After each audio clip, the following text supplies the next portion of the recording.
नमस्कार, मैं डॉक्टर माला त्रिपाठी शूलिनी विश्वविद्यालय में सहायक आचार्य के पद पर कार्यरत हूँ। श्री श्रीनिवास मूर्ति जी के माध्यम से योग भारती हिमाचल में एक सक्रिय योग कार्यकर्ता के रूप में कार्य कर रही हूँ। आज मैं आपके समक्ष कुछ योग की क्रियाओं को बताऊंगी जिसके माध्यम से आप अपने शरीर को स्वस्थ रख पाएं। ये जो बीमारी है कोरोना वायरस, इसकी वजह से आज पूरा विश्व परेशान है। पूरे विश्व में इसने तबाही मचा दी। अब इससे स्वस्थ कैसे रहा जाए? तो इससे जो इस बीमारी की वजह से जो परेशानियां सामने आ रही हैं वो है, एक तो हमारे अंदर इम्यून पावर का कम होना, मतलब हमारी आत्मशक्ति का कमजोर होना। दूसरा है हमारे श्वसन तंत्र का यानी रिस्पिरेटरी सिस्टम का सही से काम ना करना। और तीसरा, एक भय बैठ गया है लोगों के मन में कि कहीं कोरोना तो नहीं हो जाएगा। तो इसको कैसे दूर किया जाए, और इसकी वजह से लोगों में तनाव, स्ट्रेस का लेवल बढ़ता जा रहा है। सब घर में ही हैं और घर में रह करके लोगों का तनाव का स्तर बढ़ता जा रहा है। बाहर कब निकलेंगे, कब सारी चीजें यथावत दोबारा से शुरू होंगी, तरह तरह की परेशानियां दिमाग में आती रहती है। तो मानसिक स्तर भी कमजोर होता जा रहा है। तो आज पहले दिन की शुरुआत है हमारी। तो पहले दिन हम कुछ क्रियाओं के माध्यम से अपने श्वसन तंत्र को किस प्रकार स्वस्थ रखें, सही रखें, उसका अभ्यास करेंगे। तो उसके लिए आज मैंने दो क्रियाएं ली हैं, एक कपालभाति और दूसरी अग्निसार क्रिया। तो आइए स्टार्ट करते हैं दोनों को एक एक करके। तो पहली है कपालभाति। तो कपालभाति करने के लिए किसी भी ध्यानात्मक आसन में बैठना है। आपसे जो बन पड़े आप उसमें बैठिए, जैसे बैठ सकते हैं वैसे बैठिए। लगता है तो पद्मासन लगाएं। कैसे? दाहिने पैर को उठा के बाईं जंघा पे रखा, बाएं पैर को उठा के दाहिनी जंघा पे रखा। अगर ये पॉसिबल है तो ठीक, नहीं है तो जैसे बैठ सकते हैं बैठना है। हाथ दोनों ज्ञान मुद्रा में। अब कपालभाति करना कैसे है? इसमें तेजी से श्वास को ज्यादा से ज्यादा जर्की मूवमेंट के साथ बाहर की ओर फेंकना है। एक बार देखेंगे।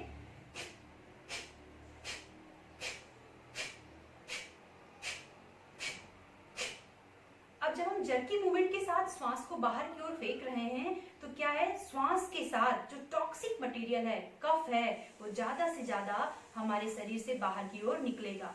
हमारे नाक से लेकर के हमारे लंग्स तक के पूरे सिस्टम को, जितनी भी सिस्टम है उनको पूरी तरह से ये क्लीन करेगा। तो ध्यान क्या देना है कपालभाति करते वक्त कि श्वास अपने आप जाएगी पैसिवली, आपको एक्टिवली खाली एक्सेल करने पे ध्यान देना है। मतलब फोर्सफुली एक्सेल करें, इनहेल अपने आप होता रहेगा, बिल्कुल उस पर फोकस नहीं करना है। तो दोबारा से एक बार देखेंगे और 60 स्ट्रोक करेंगे इस बार, 1 मिनट में 60 स्ट्रोक।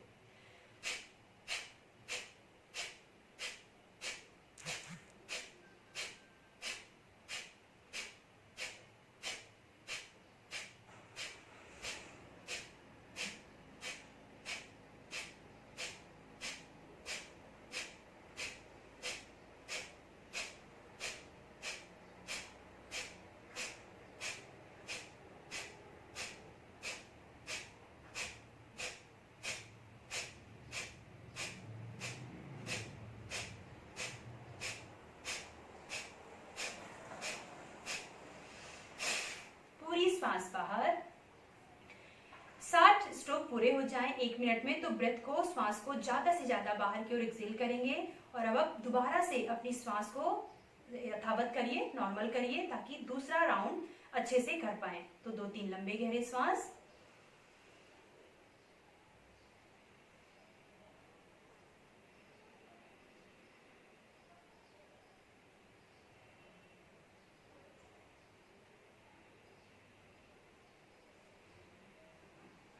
अब दूसरा राउंड, दूसरे राउंड में भी यही क्रम करना है। 60 स्ट्रोक से लेकर के, अगर आपकी क्षमता है, अगर आप कर सकते हैं तो 60 से आप 80 स्ट्रोक तक जाइए और तेजी से फोर्सफुली श्वास को ज्यादा से ज्यादा बाहर की ओर फेंकने का प्रयास करिए।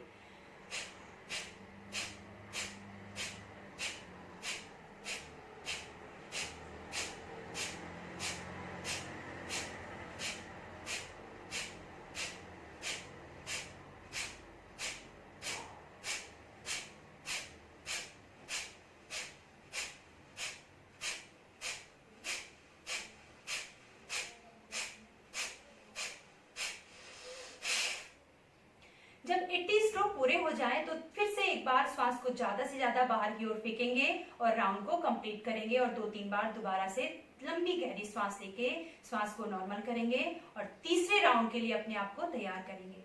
जब श्वास नॉर्मल हो जाए तो तीसरा राउंड भी ऐसे ही करना है, लेकिन इस बार 1 मिनट में आपको 80 से 120 स्ट्रोक लगाने हैं, यानी फोर्सफुली जो आप एक्सेल कर रहे थे वो आपको 80 से 120 करने हैं, लेकिन अपनी क्षमता अनुसार ही करना है। और तीसरे राउंड में भी एक बार कर जाएं कपालभाति।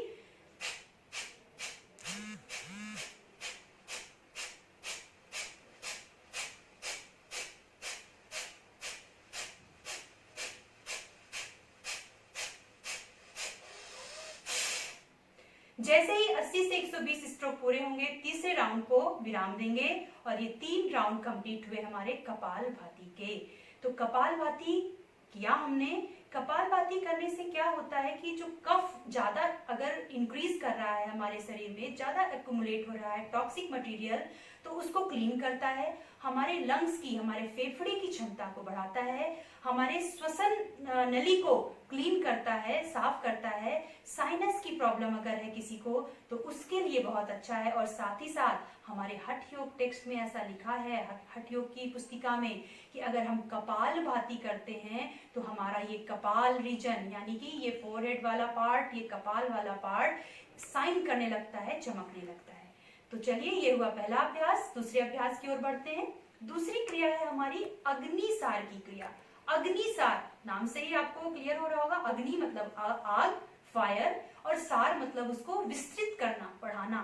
तो ये जो कोरोना वायरस है, कहते हैं कि अगर हमारे शरीर में अग्नि अच्छे से प्रदीप्त हो रही है, हमारा डाइजेस्टिव सिस्टम अच्छे से स्ट्रांग है, तो हमारे हठ योग टेक्स्ट में लिखा है कि पेट में अगर कोई कीड़े हैं, वर्म भी हैं, तो वो अग्निसार करने से मृत हो जाते हैं। इतनी अग्नि प्रदीप्त हो जाती है, इतनी फायर जो है वो प्रदीप्त हो जाती है, स्टिमुलेट होती है हमारी बॉडी में। तो अग्नि को प्रदीप्त करिए ताकि आप जो भी खाएं वो अच्छे से डाइजेस्ट हो, और अग्नि अच्छे से प्रदीप्त होगी, इंक्रीज होगी बॉडी में, तो आप एक्टिव रहेंगे और जो आपके अंदर भय और तनाव आ रहा है वो नहीं आने पाएगा। तो चलिए स्टार्ट करते हैं। करना कैसे है? ऐसे ही बैठेंगे ध्यानात्मक आसन में, आपसे जो बन पड़े वैसे करिए। दोनों हाथ लेकिन यहाँ पे घुटने पे आएंगे, कोहनी सीधी रहेगी। श्वास को भरना है, एक बार देखें कैसे करते हैं। श्वास को भरना है, पूरी श्वास बाहर छोड़ने के बाद पेट को अंदर की ओर खींचना है और पंप कराना है। कैसे? तेजी से पेट को अंदर खींचेंगे और फिर बाहर, तेजी से पेट को अंदर खींचेंगे और बाहर की ओर छोड़ेंगे। लेकिन कैसे? ब्रेथ को, श्वास को बाहर निकालने के बाद, यानी इसको योग की भाषा में कहते हैं वाह्य कुंभक। वाह्य कुंभक लगाना, श्वास को बाहर की ओर रोक देना। तो एक बार देखिए, श्वास भरी, पूरी श्वास बाहर, अब पेट को खींचा अंदर और पंप कराना शुरू करें।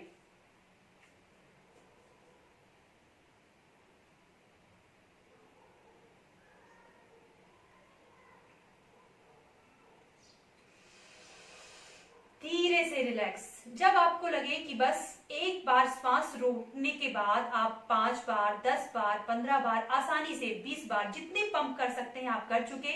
अब आपसे श्वास नहीं रोकी जा रही है तो जबरदस्ती नहीं करेंगे और अभ्यास को विराम देंगे। ये एक राउंड हुआ। दूसरा राउंड, दूसरी आवृत्ति एक बार फिर से देखिए कैसे करना है। श्वास भरी, पूरी श्वास बाहर, पेट को खींचा अंदर की ओर और फिर से पंप कराना स्टार्ट करें।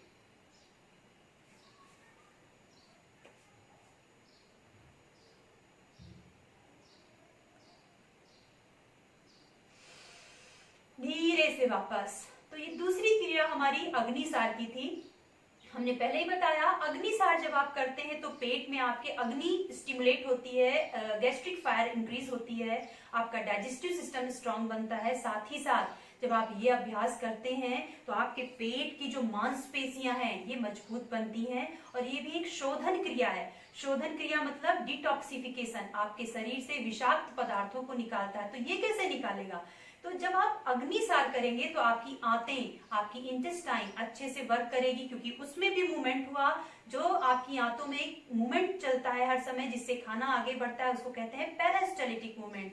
वो अच्छे से होगा, और जब वो अच्छे से होगा तो आपको मोशन भी अच्छे से आएंगे और आपको कॉन्स्टिपेशन, इंडाइजेशन, जो गैस्ट्रिक ट्रबल, ये सारी प्रॉब्लम्स होती हैं, एक्स्ट्रा फैट एक्यूमुलेट हो जाता है आपके स्टमक पे, वो भी नहीं होगा। लेकिन ध्यान देने वाली बात क्या है, किसको नहीं करना है वो भी ध्यान दें। जिसके एब्डोमेन में अभी रिसेंटली कोई सर्जरी हो रखी है, 6 मंथ नहीं हुए, या हर्निया की प्रॉब्लम है, या एब्डोमेन में सूजन है, स्वेलिंग हो रखी है आंतों में बहुत ज्यादा, या at the time of menstruation, अगर फीमेल्स में मेंस्ट्रुअल प्रॉब्लम है, या प्रेगनेंसी के दौरान ये अभ्यास नहीं करना है।